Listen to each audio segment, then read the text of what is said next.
Plant morphology यानी कि पादप आकारिकी के ऊपर। जैसे कि मैंने आप लोग को बताया था प्लांट किंगडम जो कि हमने पहले पढ़ाया था, उसके आगे ही आप इस टॉपिक को लेते चलिएगा, यानी कि प्लांट किंगडम जो कि मैंने आपको पढ़ाया था उसको याद रखते चलिएगा और उससे रिलेट करते चलिएगा ना।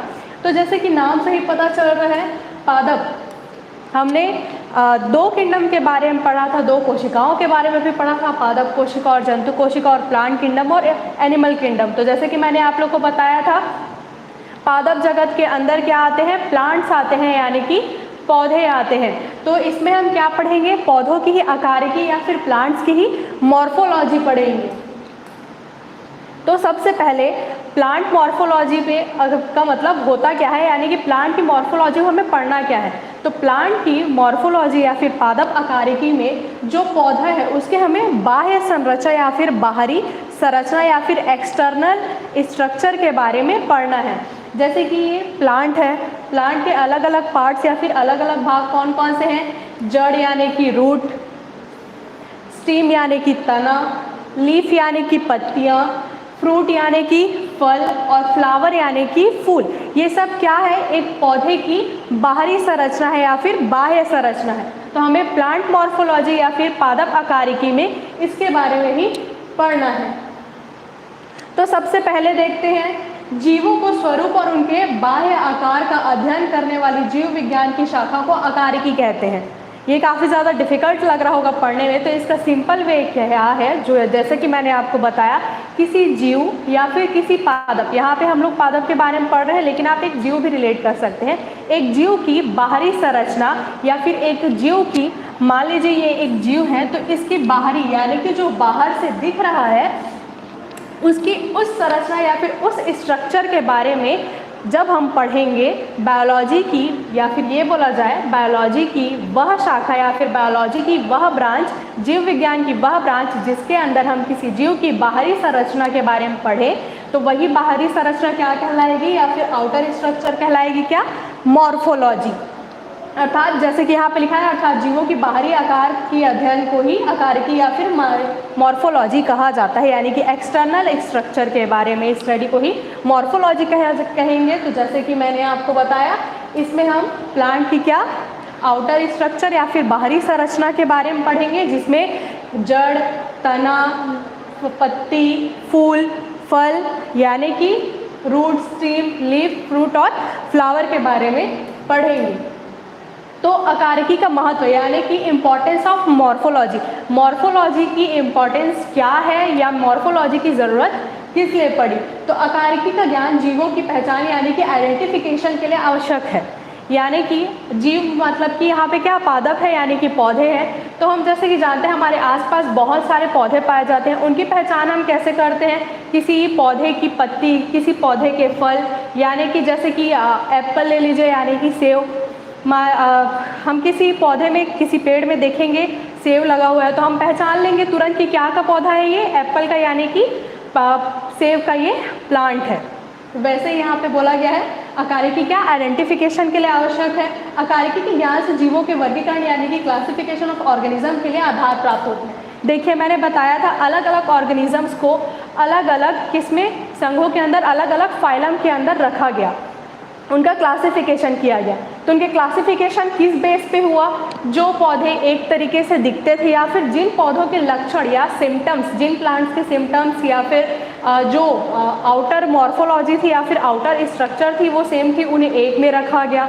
वैसे ही यहाँ पे बोला गया है मॉर्फोलॉजी के ज्ञान से यानी कि मॉर्फोलॉजी की स्टडी से जीवों के क्या, क्लासिफिकेशन में आसानता होती है या फिर आधार मिलता है या फिर बेस मिलता है। उसके बाद फिर इसके अध्ययन से जीवों में पाई जाने वाली विभिन्नता यानी कि डाइवर्सिटी का ज्ञान होता है। कैसे, इसके एग्जाम्पल में हम रखते हैं एक तरफ मैंगो का प्लांट और एक तरफ बरगद का, ठीक। बरगद का पौधा और आम का पौधा हम अलग अलग रखते हैं। तो आम के पौधे की पहचान हम नॉर्मली कैसे करते हैं, तो आम का पौधा है, उसकी पत्तियों को देखकर, उसके फल को देखकर हम क्या आम के पौधे की पहचान कर लेंगे। हम तुरंत बता देंगे कि ये तो आम का पौधा है। पत्तियों को देखें, जब फल नहीं लगे हैं तब आम की क्या पत्तियों को देखकर ये तो आम का पौधा है, ये तो बरगद का पौधा है। मतलब हमने उसकी बाहरी संरचना या फिर आउटर स्ट्रक्चर पौधे की देख के हमने ये बता दिया ना कि ये इस चीज़ का पौधा है, क्योंकि हमको पता है उसका क्लासिफिकेशन पहले हो चुका है, उनका नाम रखा गया है। वही बताया जा रहा है कि डाइवर्सिटी का ज्ञान होता है या फिर डाइवर्सिटी की स्टडी करते हैं। उसके बाद इसके अध्ययन से आनुवंशिकी परिस्थिति यानी कि जेनेटिक्स और इकोलॉजी आदि के अध्ययन में मदद मिलती है। कैसे? जो ये है क्या बोलते हैं, मॉर्फोलॉजी। अब हम ये तो हमको पता चल गया कि ये आम का पौधा है, तो हम लगातार किसी पौधे को देख रहे हैं। मान लीजिए हमारे घर में आम का पौधा है, हम उसे देख रहे हैं, छोटे से बड़ा हुआ, फिर उसकी पत्तियां निकली, फिर उसमें फल निकले, तो हम ये तो देख पा रहे हैं, हमें ये तो पता है कि उसमें किस किस प्रकार से क्या हो रहा है, चेंजेस हो रहे हैं, बदलाव हो रहा है, यानी कि कैसा अनुकूलन है। हम ये बता सकते हैं कि अगर हमारे घर में वो पौधा है, हम देख रहे हैं तो इसमें फल इस मौसम में लगेंगे। हम बोल सकते हैं कि आम का फल तो हमें गर्मी के मौसम में मिलेगा, अभी तो केवल हमें पत्तियां दिख रही है, जब गर्मी का मौसम आएगा तब हमें क्या फल दिखने शुरू होंगे। वही इसमें बोला गया है, क्या अनुकूलता का पता चलता है। उसके बाद अकारिकी के अध्ययन से जीव के स्वास्थ्य यानी कि हेल्थ और उनमें होने वाली बीमारी के लक्षण यानी कि सिम्टम्स ऑफ डिसीज का ज्ञान होता है। अब सिम्टम्स ऑफ डिसीज का हमें ज्ञान कैसे होगा? मॉर्फोलॉजी के हम स्टडी करेंगे। तो हमने एक पौधा, पेड़ जो भी देखा, उसकी पत्तियों को देखा, बाकी सारी पत्तियां तो बिल्कुल हेल्दी है, बिल्कुल सही है, बिल्कुल स्वस्थ है, लेकिन कुछ पत्तियों में अचानक, मतलब पौधे स्वस्थ ही थे, हम देख रहे थे पत्तियां बहुत प्यारी प्यारी सी, अभी बरसात का मौसम है, पत्तियों को देखोगे तो बिल्कुल हरी हरी सी पत्तियां, एकदम अच्छी अच्छी सी पत्तियां दिख रही हैं। फिर अचानक देखेंगे कि कुछ पौधों में ऐसे ऐसे क्या ब्लैक स्पॉट्स या फिर काले धब्बे दिखने शुरू हो रहे हैं। तो फिर हमारे मन में भी आएगा कि पौधे की बाकी सारी पत्तियां तो सही हैं, स्वस्थ है, लेकिन एक पत्ते में ऐसे काले धब्बे क्यों? तो हमें ये चीज़ पता चलेगा कि इस पौधे या इस पेड़ की इस पत्ती पर बीमारी लग गई है। तो हमने पौधे की बाहरी संरचना या फिर आउटर स्ट्रक्चर की स्टडी की, या फिर हमने जाके देखा कि पौधा के एक पत्ता क्या बीमारी से ग्रसित है, या फिर उसमें क्या कोई इलनेस है, कोई डिसीज हो गई है जिसके वजह से क्या ये ब्लैक स्पॉट्स दिख रहे हैं, या फिर हमें ये पता चल गया कि इस पौधे पर, मतलब इस पे अगर हमने कोई कीड़ा देख लिया तो हमें ये चीज़ उसकी स्टडी करके पता चल जाएगा कि भाई इसमें तो कीड़ा लग गया है, जिसकी वजह से क्या इसकी पत्तियों पर छेद हो गए हैं। तो बिल्कुल यहाँ पे वही बताया जा रहा है। उसके बाद फिर इसकी स्टडी से या इसके अध्ययन से जीवों की अवस्था, उम्र, कंडीशन एवं एज का पता चलता है। तो अब इसकी कंडीशन और एज का कैसे पता चलेगा? तो जैसे कि ये मैंने आप लोग को बताया कि कंडीशन यानी कि हमने पौधे की स्टडी की, हमने पत्तियों को देखा, हमने लीव्स को देखा, बीमारी लगी थी, कीड़े लगे थे, हमने पता कर लिया, हमने देखा तभी तो हमें पता चला ना। अगर हम जाके नहीं देखते, स्टडी नहीं करते, उसकी आकारिकी नहीं देखते तो हमें पता नहीं चलता। और उसके बाद एज तो हम देखते हैं। देखिए, सबसे पहले जब कोई पौधा होता है, बीज से निकलता है, तब वो छोटा होता है, धीरे धीरे धीरे धीरे वो बढ़ते जाता है, एक बड़े पेड़ का रूप ले लेता है। अगर आप बरगद का ही पेड़ ले तो देखिए, अगर आप बरगद का ही पेड़ ले तो देखिए तो शुरुआत में वो छोटा रहेगा, फिर धीरे धीरे धीरे उसमें वृद्धि होगी, यानी कि ग्रोथ होगा, वो बढ़ेगा। तो हमने ये चीज़ें देखी तो हम बता सकते हैं कि एक साल पहले ये पौधा छोटा सा था, धीरे धीरे ये बढ़ते गया। तो हम उसकी बाहरी संरचना देख के बता दिए कि पहले तो पौधा छोटा था तो ये छोटा है, अब ये बड़ा हो गया, अब इस पौधे को लगे कई साल हो गए हैं, कई सालों से ये पौधा यहीं पर है, यानी कि ये पौधा अब वृद्ध हो गया है या फिर बूढ़ा हो गया है, ओल्ड एज में आ गया है, कभी भी क्या ये नष्ट हो सकता है या कभी भी इसकी डेथ हो सकती है। उसके बाद फिर इसके अध्ययन से जहाँ पे इसके लिखा है वहाँ पे आप लोग प्लांट मॉर्फोलॉजी या फिर पादप आकार की लेके चलिएगा, यानी कि पौधे की जो स्ट्रक्चर है, जो बाहरी संरचना है, उसके अध्ययन से आनुवंशिकी, पारिस्थितिकी इत्यादि के अध्ययन में मदद मिलती है। सॉरी, ये हो गया है ना। हाँ, एक चीज़ और, आनुवंशिकी में कैसी मदद मिलती है?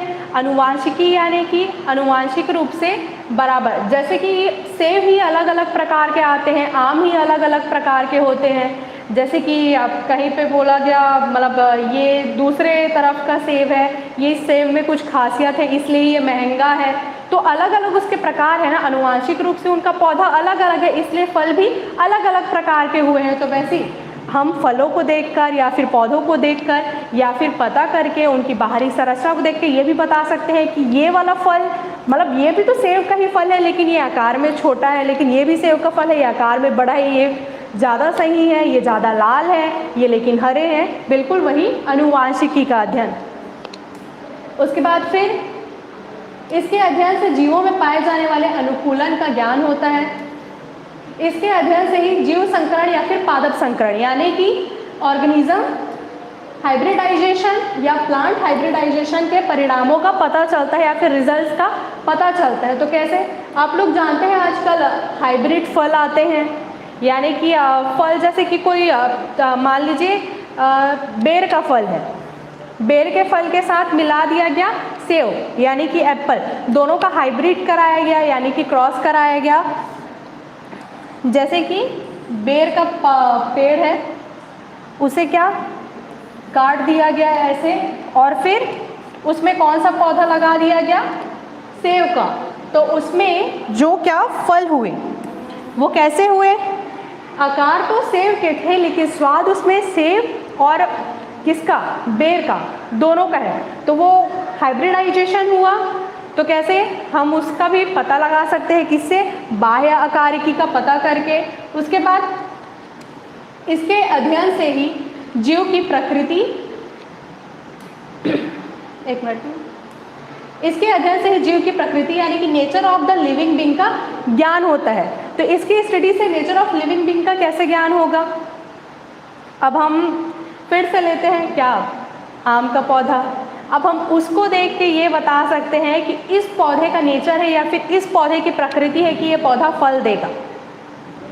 हर पौधे, हर पेड़ फल नहीं देते हैं, कुछ पौधे या कुछ पेड़ ही क्या फल देते हैं या फिर उनमें फल होते हैं। तो हम बता सकते हैं क्योंकि हमको पता है बाह्य आकारिकी का अध्ययन कर रहे हैं, हम देख रहे हैं छोटे छोटे क्या जो फूल के पौधे हैं उन्हें देख के बता सकते हैं क्या इसमें तो फूल उगेंगे भाई, क्योंकि इसमें फूल उगे हुए हैं, फूल है। और फिर वहीं पे आम का पौधा देख के बता देंगे कि तो इसमें तो फल लगे हुए हैं तो ये फल वाला पौधा है, इसमें फूल लगे हुए हैं तो ये फूल वाला पौधा है। बस यहाँ पे वही बताया गया है। उसके बाद फिर पुष्पीय पादपों के भाग। पुष्पीय पादप क्या, फ्लावरिंग प्लांट्स, ऐसे पौधे जिनमें क्या फूल लगते हैं, वे उसके क्या क्या भाग हैं, कितने भाग हैं। तो देखिए पुष्पीय पादपों यानी कि फ्लावरिंग प्लांट्स में बहुत अधिक विविधता यानी कि डाइवर्सिटी पाई जाती है। ये 1 या 2 सेंटीमीटर से लेकर 100 सेंटीमीटर तक अधिक ऊंचाई वाले हो सकते हैं। यानी कि जो पौधे हैं जिनमें फूल लगता है, देखो कोई सा भी पौधा है उसमें फल लगने से पहले फूल लगते हैं, तो फूल वाले जो पौधे हैं वो छोटे से लेकर यानी कि छोटे पौधों में भी फूल लगते हैं ना, तो वो पौधे छोटे से लेकर कई सेंटीमीटर या कई मीटर तक बड़े भी हो सकते हैं। उसके बावजूद इनमें बाह्य आकार में संरचनात्मक इन एक्सटर्नल या स्ट्रक्चर इन एक्सटर्नल शेप समानता पाई जाती है। यानी कि उन्हें कई मतलब आकार में छोटे होने से लेकर बड़े होने तक उनकी क्या साइज़ अलग अलग है, लेकिन क्या है उनका जो स्ट्रक्चर है, बाहरी स्ट्रक्चर यानी कि आउटर स्ट्रक्चर यानी कि वही सेम है, यानी कि वही उनमें जड़ है, वही वैसा ही तना है, वैसे ही क्या है पत्तियां हैं, वैसे ही फूल लग रहे हैं। यानी कि सभी पौधों में चाहे वो पौधा छोटा हो या बड़ा हो, अगर फल वाले पौधे हैं तो छोटे पौधे में भी फल लगेंगे, बड़े पौधे में भी फल लगेंगे। तो ये समानता है ना, छोटा पौधे में भी क्या है पत्तियां हैं, बड़े पौधे में भी पत्तियां हैं। एक सामान्य प्रारूपीय पुष्पीय पादप का शरीर 2 भागों से मिलकर बना हुआ होता है। यानी कि एक जो नॉर्मल फ्लावरिंग प्लांट है, जो एक नॉर्मल पुष्पीय पादप है या फिर जिसमें फूल निकलते हैं वो पौधा है, उसके क्या 2 भागों से वो बने हुए होते हैं या फिर उन्हें 2 भागों में बांटा गया है। तो वो 2 भाग कौन कौन से हैं, जड़ तंत्र यानी कि रूट सिस्टम और प्ररोह तंत्र यानी कि शूट सिस्टम। जड़ तंत्र जैसे कि यहाँ पे जड़ या फिर रूट लिखा हुआ है, उसका मतलब क्या, जड़ तंत्र के अंदर आएगा जड़ वाला भाग या फिर रूट वाला भाग, जो क्या अंडरग्राउंड होता है, मिट्टी के नीचे दबा हुआ होता है। जड़ तंत्र पौधे का वह भाग है यानी कि रूट सिस्टम प्लांट का वह पार्ट है जो सामान्यतः भूमि के अंदर यानी कि अंडरग्राउंड रहता है। जैसे कि हम सबको पता है किसी पौधे का जड़ कैसा होता है, किसके अंदर होता है, मिट्टी के अंदर दबा हुआ होता है। उसके बाद फिर प्ररोह तंत्र यानी कि शूट सिस्टम। ये तो हमने जान लिया कि रूट सिस्टम क्या है। रूट सिस्टम क्या है भाई, जो किसके मिट्टी के अंदर दबा हुआ हो, जो किसको, प्लांट को सहारा प्रदान करे। उसके बाद क्या शूट सिस्टम क्या है, तो शूट सिस्टम या फिर प्ररोह तंत्र पौधे का वह भाग है, वह पार्ट है जो जमीन के ऊपर बढ़ता है तथा सीधा एवं हवाई होता है। तो इसके कहने का क्या मतलब है, the shoot system is the part of plant that grows about ground and it's erect and aerial, यानी कि पौधे का वह भाग, देखिए पौधे का जो भाग जमीन के अंदर था उसे क्या कह दिया गया, जड़ तंत्र या फिर रूट सिस्टम। फिर कौन सा पार्ट बचा, पौधे का क्या, जमीन से बाहर वाला भाग जो हम देख सकते हैं। पौधे की जड़ तो हम नहीं देख सकते क्योंकि वो जमीन के अंदर दबा हुआ है, जब तक हम उसकी जड़ ना निकालें तब तक तो नहीं देख सकते। लेकिन जो जड़ को छोड़कर पौधे का बाहरी भाग है या फिर जमीन से लेकर ऊपर का भाग है उसे हम देख सकते हैं। तो वही भाग जो क्या जमीन के ऊपर है जिसे हम देख सकते हैं, या फिर जो वायु यानी कि एयर में हमें दिख रहा है, एयर में सीधा खड़ा हुआ है, क्या है वही भाग, क्या है, प्ररोह तंत्र या फिर शूट सिस्टम। तो देखिए शूट सिस्टम के अंदर प्लांट के कौन कौन से पार्ट आते हैं, तो यानी कि तना यानी कि स्टेम, शाखाएं यानी कि ब्रांचेस, पत्तियां यानी कि लीव्स, फूल यानी कि फ्लावर, फल यानी कि फ्रूट और बीज यानी कि सीड्स। इन सब से मिलकर क्या बना हुआ है, प्ररोह तंत्र या फिर शूट सिस्टम। तो शूट सिस्टम किससे किससे मिलकर बना हुआ है, पौधे के कौन कौन से भाग से मिलकर बना हुआ है, तो शूट सिस्टम तना, शाखा, पत्ती, फूल, फल और बीजों से मिलकर बना हुआ है। यानी कि प्ररोह तंत्र stem, branches, leaves, flowers, fruits and seeds से मिलकर बना हुआ है। प्ररोह तंत्र के अंदर या फिर शूट सिस्टम के अंदर क्या क्या आ रहा है, तना, शाखा, पत्ती, फल और बीज, ये सब किसके भाग हैं, प्ररोह तंत्र के या फिर शूट सिस्टम के, याद रखेगा। और रूट सिस्टम के अंदर केवल क्या आ रही है, केवल जड़ें या फिर रूट। ये किसके दो भाग हैं, सामान्य पुष्पीय पादप या फिर नॉर्मल फ्लावरिंग प्लांट्स के या पौधों के भाग है। पौधों को दो भागों में विभाजित किया गया या फिर दो भागों में रखा गया। वे क्या है, जड़ तंत्र, प्ररोह तंत्र, रूट सिस्टम और शूट सिस्टम। नॉर्मल सी चीज़ है, आपको याद रखना है, जो जड़ के जो मान लीजिए ये क्या है, मिट्टी है या फिर ज़मीन है, इसके नीचे है वो क्या है, वो जड़ है, और इसके बाहर जितना भाग है वो सब शूट सिस्टम या फिर प्ररोह तंत्र के बाहर अंदर आएगा, और जो भाग ज़मीन के नीचे है जो हमें नहीं दिख रहा है वो किसके अंदर आएगा, रूट सिस्टम के अंदर आएगा। उसके बाद फिर पौधे अंगों को दो वर्गों में पौधे के अंगों को दो वर्गों में वर्गीकृत किया गया है, कायिक अंग एवं जनन अंग। यानी कि कायिक अंग को क्या बोलते हैं, वेजिटेटिव ऑर्गन्स, और जनन अंग को बोलते हैं रिप्रोडक्टिव ऑर्गन्स। जो प्लांट के अंग है यानी कि प्लांट जो बॉडी है उसे क्या दो भागों में आगे वर्गीकृत कर दिया गया या फिर दो भागों में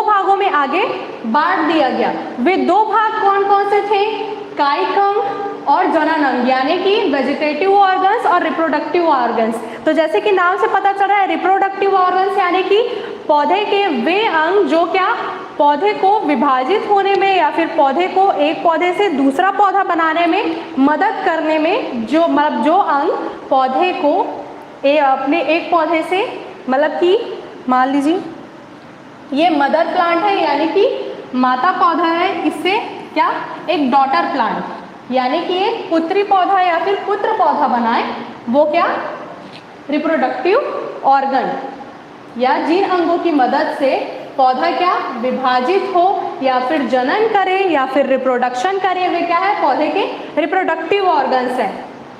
कायिक अंग यानी कि वेजिटेटिव ऑर्गन्स पौधे के पोषण, वृद्धि और मरम्मत आदि का कार्य करते हैं। यानी कि प्लांट के जो क्या कार्य है, पोषण यानी कि न्यूट्रिशन, वृद्धि यानी कि ग्रोथ और मरम्मत यानी कि पौधे की रिपेयरिंग। पौधा कहीं पर से क्षतिग्रस्त हो जाए या पौधे को कहीं पर से कट लग जाए, मान लीजिए हम पौधे से क्या फल तोड़ रहे हैं, उस समय पौधे को कोई चोट लग जाती है, तो उसे मरम्मत का जो कार्य है वो कौन सा उनका अंग करेगा, कायिक अंग यानी कि वेजिटेटिव अंग वो कार्य करेगा।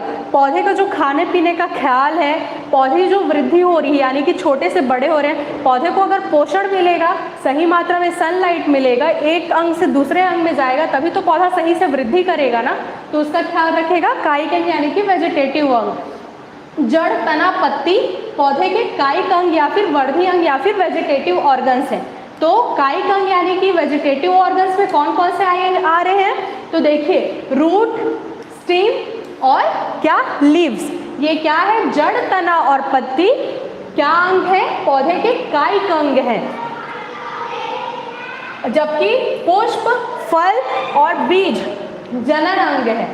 पुष्प, फल और बीज किस में आएंगे, रिप्रोडक्टिव ऑर्गन्स या फिर जनन अंग में, और जड़, तना और पत्ती किस में आएंगे, वेजिटेटिव ऑर्गन्स में। फिर उसके बाद जड़ आकार की या फिर रूट मॉर्फोलॉजी। अभी तक हम क्या देख रहे थे,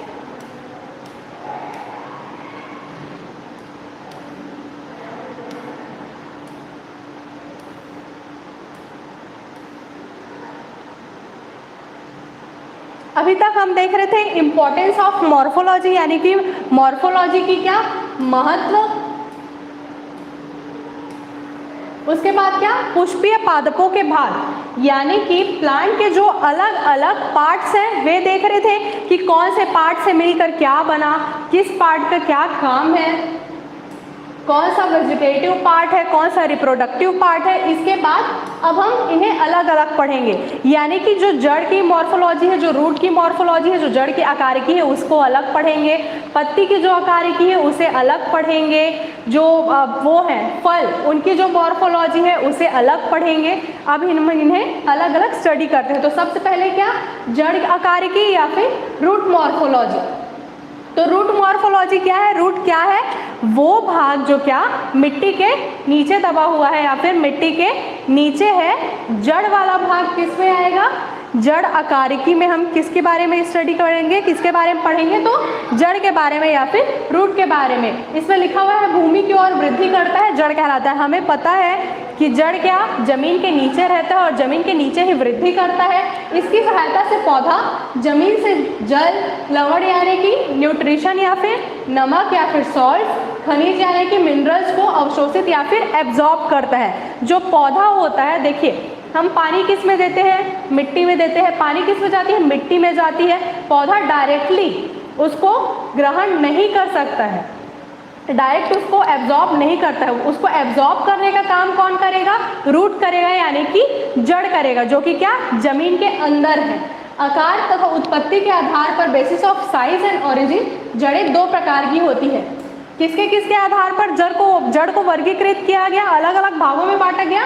तो आकार एवं उत्पत्ति यानी कि साइज एंड ओरिजिन। आकार यानी कि जड़ किस आकार का है, हमने देखा है जड़ ऐसे रेशेदार भी होते हैं और जड़ ऐसे बिल्कुल सीधे एक लाइन में भी बिल्कुल ऐसे भी होते हैं। तो इनका आकार यानी कि डिफरेंट टाइप्स ऑफ इनके शेप्स, और जैसे कि ये बढ़ते हैं उनके आधार पर जड़ों को दो भागों में विभाजित किया गया। तो वह दो भाग कौन कौन से थे, या फिर जड़ों के दो प्रकार कौन कौन से थे, तो जड़ के वे दो प्रकार हैं, टेप रूट या फिर मुसला जड़, और दूसरा अपस्थानिक जड़। तो मुसला जड़ क्या है, टेप रूट या फिर मुसला जड़। प्राथमिक जड़ प्राइमरी रूट का निर्माण करता है, यानी कि देखिए मैं आपको साथ ही साथ में बताते जा रही हूँ। सबसे पहले एक प्राइमरी रूट निकला, यानी कि बीज से केवल एक जड़ निकली। उसके बाद फिर जो अन्य शाखाओं से मोटी होती है तथा अधिक गहराई तक जाती है। यहाँ पे क्या बोला जा रहा है, बीज से पहले एक भाग निकला, यानी कि जड़ का एक भाग जो क्या बाकी जड़ है उनसे क्या मोटा था। उसके बाद इसी प्राथमिक पहले जड़ से ही क्या निकला, दूसरा जड़ निकला, जिसे क्या सेकेंडरी रूट कहा गया। इस सेकेंडरी रूट से फिर थर्ड रूट निकला, जिसे क्या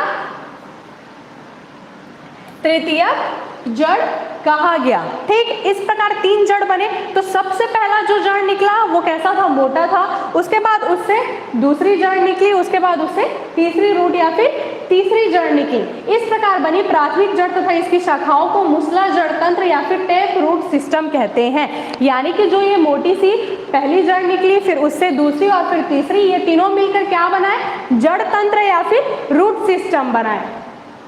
उसके बाद फिर ऐसी जड़ें भूमि में बहुत गहराई तक वृद्धि करती हैं। ये ऐसी जड़ कौन कौन सी होती है, तो गाजर, मूली, सरसों, आम, नीम इत्यादि। ये तो आप लोग को पता होगा कि गाजर और मूली क्या जड़ का ही फूला हुआ भाग है या फिर जड़ ही है, जड़ का रूपांतरित रूप है। कौन कौन सा, गाजर और मूली। क्या होता है, जड़ अधिक पोषण ग्रहण करके फूल जाता है, और वही क्या है, गाजर या फिर मूली, जिसे हम खाते हैं। तो यहाँ पे ये समझ आया जड़ तंत्र कैसे बना। एक बार और बता देती हूँ। सबसे पहले ये क्या है, जमीन है, हमने एक बीज लगाया या फिर एक बीज है, जिसे क्या सबसे पहले एक जड़ निकला जो कि बाकी सारी जड़ों से मोटा था। इस मोटे जड़ से यानी कि प्राथमिक रूट या प्राइमरी रूट से एक दूसरा निकला, दूसरा जड़ निकला, दूसरा रूट निकला, इसे हमने नाम दिया सेकेंडरी रूट, जो कि इससे क्या पतला था। फिर इससे क्या तीसरा जड़ निकला, जिसे हमने तृतीयक जड़ या फिर तृतीयक रूट बोल दिया। क्या ये 3 हुए। फिर जितने जड़ निकलते गए ऐसे ही ये कंटिन्यू आगे बढ़ते रहेगा, एक जड़ से दूसरा जड़, दूसरे जड़ से तीसरा जड़, ऐसा निकलते रहेगा। ठीक, ये सब मिलकर आपस में क्या बना है, जड़ तंत्र या फिर रूट सिस्टम। उसके बाद फिर अपस्थानिक जड़। अपस्थानिक जड़ क्या, तने की निचली पार्ट से रेशे के रूप में जड़ें विकसित हो जाती हैं, उन्हें ही अपस्थानिक और रेशेदार जड़ कहते हैं। तो देखिए, जो मुसला जड़ था, जो टैप रूट था, उसका क्या सीन था, वो तो भाई सीधा निकला, उससे दूसरी जड़ निकली, दूसरे जड़ से तीसरे जड़ निकल गई। मतलब मोटी मोटी जड़ें बिल्कुल स्ट्रेट अलग अलग क्या वो बढ़ जा रही हैं। लेकिन जो अपस्थानिक जड़ है उसमें क्या है, ये जड़ क्या रेशे के समान या फिर धागे के समान ऐसे पूरे फैले हुए होंगे। पता ही नहीं चलेगा कि कौन से रूट से कौन सा रूट निकल रहा है, कौन सा प्राथमिक जड़ है, कौन सा द्वितीयक जड़, कौन सा तृतीयक जड़। और कुछ जड़ें तो ऐसे बाहर भी दिखती हुई रहती हैं, बिल्कुल रेशे के समान। ये क्या है, जो आपस में बिल्कुल उलझी हुई है, रेशे के समान, धागे के समान इधर उधर फैली हुई है, वो क्या है, वो अपस्थानिक जड़ है। और जो जड़ सीधे निकली, एक मोटी जड़, उससे दूसरी, दूसरी से तीसरी, वो क्या है, वो मुसला जड़ है। उसके बाद फिर अपस्थानिक जड़ किसमें किसमें पाई जाती है, हाँ,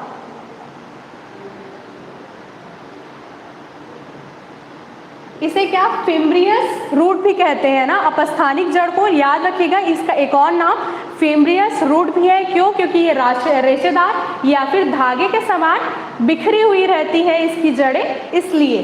तो अपस्थानिक जड़ों में कौन कौन से जड़ आते हैं, तो अपस्थानिक जड़ों में कौन कौन से पौधे होते हैं, धान, गेहूं, मक्का, ज्वार, बाजरा, गन्ना, ये सब की जड़ें भी कैसी होती हैं, अपस्थानिक प्रकार की होती है या फिर फिम्ब्रियस प्रकार की होती है। यहाँ तक कि बरगद, बरगद का आपने पेड़ देखा है, कहीं से भी उसमें जड़ निकला हुआ होता है। ये बरगद के पेड़ की शाखा है और यहीं से नीचे जमीन तक जड़ें निकली हुई होती है या फिर जड़ी गई हुई होती है। देखिए पूरे फैली हुई रहती है। तो वैसी जड़ी किसकी होती हैं, अपस्थानिक जड़ें या फिर फिम्ब्रियस जड़ें, किसमें, बरगद के पेड़ में भी पाया जाता है। सॉरी। उसके बाद फिर ये है, ये क्या है, टेप रूट और ये फिम्ब्रियस रूट। मुसला जड़ ज़्यादा आपको फैली हुई दिख रही है क्या, नहीं ना, एक जड़ एक से दूसरी, दूसरी से तीसरी ऐसी निकली हुई है सीधी, ये क्या है प्राइमरी रूट या फिर प्राथमिक जड़। ये क्या है सेकेंडरी, सेकेंडरी से फिर ये निकली हुई है। बिल्कुल ऐसे ही ये चलता गया है सीधा। ये क्या है मूसला जड़ और ये अपस्थानिक जड़ यानी कि फिम्ब्रियस रूट। ये बिल्कुल फैली हुई है रेशे के समान, रेशेदार धागों के समान ये फैली हुई है। ये क्या है ये अपस्थानिक जड़। उसके बाद फिर जड़ों के लक्षण यानी कि जड़ कैसे दिखती है, उनके लक्षण क्या क्या है। तो हमने जड़ देखे हुए हैं, रूट देखे हुए हैं कि रूट कैसा दिखता है, तब भी आइए एक बार पढ़ते हैं। जड़ों ने अपने कुछ विशेष लक्षण होते हैं जिनके आधार पर उन्हें तनों से अलग पहचाना जाता है। जड़ें प्रकाश सनलाइट से दूर पानी की खोज में भूमि के अंदर अंडरग्राउंड की ओर होती हैं। यानी कि जो जड़ें होती हैं वे पानी की खोज में, यानी कि उन्हें पानी चाहिए होता है वाटर एब्जॉर्ब करने के लिए, वो किसके अंदर मिट्टी के अंदर होती है। क्योंकि किसमें वाटर गया मिट्टी में, मिट्टी से किसने प्लांट ने अपनी रूट से उसे एब्जॉर्ब किया या फिर अपनी जड़ों से उसे क्या किया अवशोषित किया। उसके बाद फिर जड़ों के कार्य देखिए, जड़ों के लक्षणों में आप ये भी ऐड कर सकते हैं कि जड़ें हरी कलर की नहीं होती, वे मटमैली होती हैं, वे मटमैली होती है। हाँ, कुछ जड़ जब वो भूमि से बाहर आ जाते हैं तो वो हरे कलर के दिखते हैं। उसका वजह क्या है, उसके कारण क्या है। जड़ों के हरे दिखने का कारण है जब वे सनलाइट की उपस्थिति में आती हैं या सूर्य प्रकाश की उपस्थिति में आती है तब जड़ों का कलर हरा दिखने लगता है। लेकिन वो जब मिट्टी के अंदर होती है तब वो कैसी दिखती हैं, मटमैली या फिर भूरे कलर की दिखती हैं। उसके बाद फिर जड़ों के कार्य यानी कि रूट्स के फंक्शंस क्या क्या हैं। तो जड़ों के सामान्य कार्य या फिर जनरल फंक्शन निम्नलिखित है। स्थिरीकरण यानी कि फिक्सेशन, जड़ें पौधों को जमीन से स्थिर या फिर स्टडी रखती है। यानी कि देखो, पौधों को सहारा प्रदान करने के लिए या फिर प्लांट को एक स्थान में सीधा खड़े रखने के लिए सबसे बड़ा काम कौन करता है, तो क्या जड़ें या फिर रूट्स करती हैं। रूट्स क्या प्लांट्स को सहारा प्रदान करती है ताकि वे अपने स्थान पर सीधे खड़े रहे। वही यहाँ पे बताया गया है फिक्सेशन यानी कि स्थिरीकरण। उसके बाद फिर अवशोषण। तो जैसे कि हम जानते हैं जड़ें पौधे को या फिर प्लांट को, रूट्स प्लांट्स को जमीन से मिट्टी के अंदर जो पानी है उसे अवशोषित करके एब्जॉर्ब करके पूरे पेड़ में अलग अलग जगह क्या उसे बांटती है, अलग अलग जगहों तक पहुंचाती है, पौधे को पोषण देती है। तो वही यहाँ पे बताया गया है अवशोषण भूमि से पानी तथा खनिजों को अवशोषित करने का काम करती है या फिर एब्जॉर्ब करने का काम करती है। कौन, तो जड़ें। उसके बाद फिर संवहन यानी कि कंडक्शन, भूमि से अवशोषित पदार्थों यानी कि एब्जॉर्ब जो सब्सटेंसेस हैं को ऊपर तने तथा पत्तियों तक पहुंचाने का कार्य करती है। जैसे कि मैंने बताया जमीन के अंदर जो न्यूट्रिशंस है, जो वाटर है, उसे क्या एब्जॉर्ब किया, उसे अवशोषित किया, अवशोषित करने के बाद पौधे के अलग अलग भागों में पहुंचा दिया। किसका काम है, ये जड़ का काम है। उसके बाद फिर जड़ों के प्रमुख विशिष्ट कार्य यानी कि major specific functions of roots. कुछ जड़ें अपने अंदर खाद्य पदार्थों का संचय करती हैं। जैसे कि मैंने बताया जड़ क्या अपने अंदर पोषक पदार्थों को या फिर न्यूट्रिशियस जो सब्सटेंस है उसको अपने अंदर एब्जॉर्ब कर लेती है और धीरे धीरे फूल जाती है। और वही फूला हुआ जड़ों का रूप क्या है, गाजर मूली सलजम, वही यहाँ पे बताया गया है। उसके बाद कुछ जड़ें हरी होकर प्रकाश संश्लेषण का कार्य करती है, जैसे ऑर्किड की जड़ें। कुछ जड़ें क्या जो जमीन के बाहर है वो क्या है, वो हरे कलर की दिखती है, मैंने आपको बताया। वे क्या करेंगी, वही जड़ें प्रकाश संश्लेषण का कार्य करेंगी। उसके उदाहरण में क्या है, ऑर्किड की जड़ें या फिर ऑर्किड का पौधा है। कुछ जड़ें श्वसन का कार्य करती है जैसे कि राइजोफोरा। उसके बाद कुछ जड़ें पोषक पौधों से भोजन के अवशोषण का कार्य करती है जैसे कि अमरबेल की जड़। तो यहाँ पे क्या दूसरे पौधों से अवशोषण, यानी कि मैंने आप लोग को परजीवी बताया था। तो ये जो अमरबेल की जड़ें हैं अगर आपने देखा होगा तो ये क्या दूसरे पौधे के ऊपर पूरी फैल जाया रहती है, पूरी चिपक जाया रहती है और दूसरे पौधे से चिपक कर वे उस पौधे से पोषण प्राप्त करती है। मान लीजिए ये एक पेड़ है, इस पे क्या अमरबेल की जड़ें पूरी इस तरीके से फैल जाएंगी, चिपक जाएंगी। और जो इस पौधे का पोषण है उसे क्या ये ग्रहण कर लेंगी या फिर एब्जॉर्ब कर लेंगी। क्या है, अमरबेल की पौधे क्या परजीवी पौधा है। आप जाके बैठो, मैं आ रही हूँ ना। उसके बाद तना आकारिकी या फिर स्टीम मॉर्फोलॉजी, प्रकाश की ओर वृद्धि करता है तथा जिस पर शाखाएं, पत्तियां, फूल तथा फल होते हैं। हमें पता है कि पौधे का तना वाला भाग या फिर स्टीम वाला भाग किसे कहते हैं, जो क्या मिट्टी के ऊपर होता है, मिट्टी के ऊपर बढ़ा हुआ होता है। नीचे का भाग तो जड़ हो गया, उसके बाद जो ऊपर का भाग है वो क्या है, तना है, जिसमें क्या पत्तियां लगी होती है, फल लगे हुए होते हैं, फूल निकलते हैं। उसके बाद यह पौधे का आरोही भाग है, यानी कि ऊपर की ओर बढ़ने वाला भाग जो भूमि के विपरीत तथा प्रकाश की ओर बढ़ता है, यानी कि सनलाइट की ओर ग्रो करता है। तने पर पर्व तथा पर्व संधियां होती है, यानी कि इंटरनोड्स और नोड्स। तो पर्व और पर्व संधियां क्या है, तो देखिए तने का वह भाग जहां से पत्तियां, कलिकाएं अथवा शाखाएं निकलती है। तने का वह भाग यानी कि ये तना है, इसका वो भाग जिससे क्या निकली है, शाखाएं निकली है अलग अलग, जिससे क्या पत्तियां निकली है और कलिकाएं निकली है। वो भाग कौन सा भाग कहलाएगा, वे भाग पर्व संधि या फिर नोड कहलाएगा।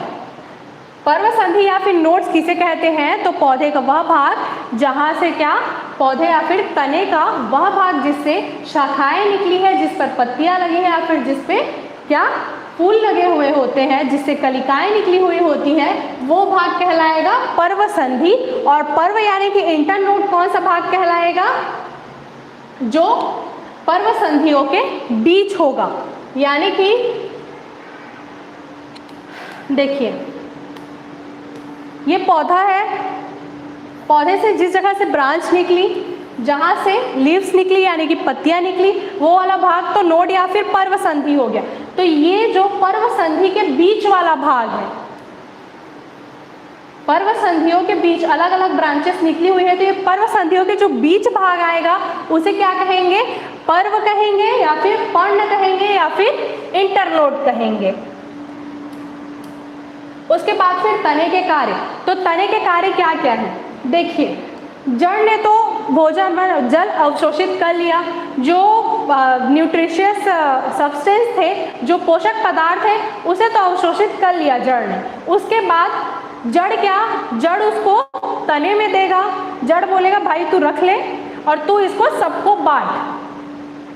तो वही चीज क्या करेगा, तना करेगा। जड़ तो अपना काम खत्म कर दिया अवशोषित करके, उसके बाद वो दे दिया तने को, अब तने का काम शुरू।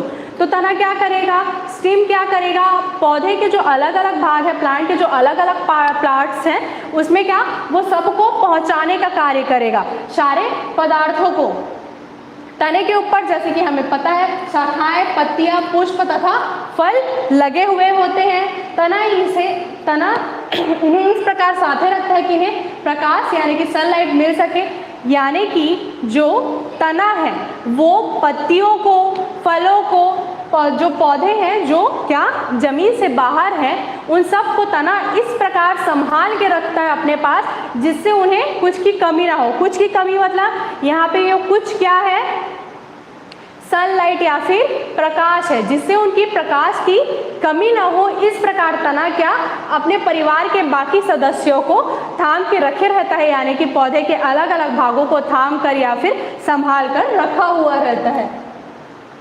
बाल अवस्था में हरा होकर प्रकाश संश्लेषण का कार्य करता है। देखिए जब बीज से ऐसे करके छोटा सा तना निकलता है, शुरुआत में तो पत्तियां नहीं निकल जाती, तब यही क्या प्रकाश संश्लेषण का भी कार्य करता है, यानी कि प्रकाश को अवशोषित करता है, भोजन बनाने में मदद करता है। उसके बाद यह जड़ द्वारा अवशोषित पदार्थ का संवहन करता है। जैसे कि मैंने बताया क्या, जड़ तो अपना काम खत्म कर लिया और तने को दे दिया कि ले भाई अब तेरा काम है, तो क्या करेगा तना, उसे अलग अलग भागों में छोड़कर आएगा या फिर अलग अलग भागों में पहुंचा देगा। ये तने का कार्य है। रेगिस्तान में यह भोजन निर्माण तथा संग्रहण का कार्य करता है, जैसे कि नागफनी। तो जो नागफनी का पौधा है रेगिस्तान यानी कि सूखा स्थान, जल मिल गया तो मिल गया, वरना फिर क्या रेती में वो लगा हुआ है। तो जो नागफनी का पौधा है उसमें क्या तने का क्या कार्य रहेगा, वो क्या करेगा, पोषक पदार्थों को अपने में संग्रह करके रखेगा। संग्रह करके यानी कि संभाल के उसको स्टोर करके रखेगा, ताकि लंबे समय तक वो पौधे के अलग अलग भागों को धीरे धीरे करके क्या पोषण प्रदान कर सके, न्यूट्रिशन दे सके, जिससे पौधा बढ़ते रहे और मरे ना। तो क्या पोषक पदार्थों का या फिर न्यूट्रिशन सब्सटेंस को संभाल के रखने का कार्य भी किसका, तने का है। कुछ पौधों में यह कांटों में रूपांतरित होकर पौधे की पशुओं से रक्षा करते हैं। जैसे कि हमने देखा है कुछ पौधों में क्या कांटे लगे हुए होते हैं, जैसे कि किसका पौधा, गुलाब का पौधा, उसमें कांटे लगे हुए होते हैं, तो वो भी किस में होते हैं, तने के ऊपर होते हैं। भूमिगत होने पर यह मृदा को बांधने का कार्य करता है। जो बड़े पौधे होते हैं उनमें क्या तना मिट्टी के अंदर भी रहता है। देखिए ये मिट्टी है, मिट्टी के अंदर तने का कुछ भाग है, उसके बाद फिर क्या जड़ें निकली हुई होती हैं। तो क्या भूमिगत जब क्या भूमि के नीचे चला जाए या फिर अंडरग्राउंड हो जाए जब तना, तो क्या मिट्टी को बांध के रखने का कार्य करता है। अगर मिट्टी हट जाए तो पौधा मर भी सकता है बिना मिट्टी के। यहाँ पर हमारा आज का लेक्चर ख़त्म होता है। अगर आप लोग को कुछ डाउट्स हो या फिर कुछ समझ ना आए हो तो आप लास्ट में कमेंट में ड्रॉप कर दीजिएगा जब ये वीडियो अपलोड होगी। फिर इसके आगे का हमने यहाँ पे क्या तने तक पढ़ा, जड़ की आकारिकी यानी कि रूट मॉर्फोलॉजी, और क्या जो तने की आकारिकी थी यानी कि क्या स्टीम मॉर्फोलॉजी, ये पढ़ा है। इसके आगे फिर लीफ मॉर्फोलॉजी यानी कि पत्ते की आकारिकी है, फल की आकारिकी है, सारी चीज़ें अभी बची हुई उसे हम धीरे धीरे करके डील करेंगे। Thank you.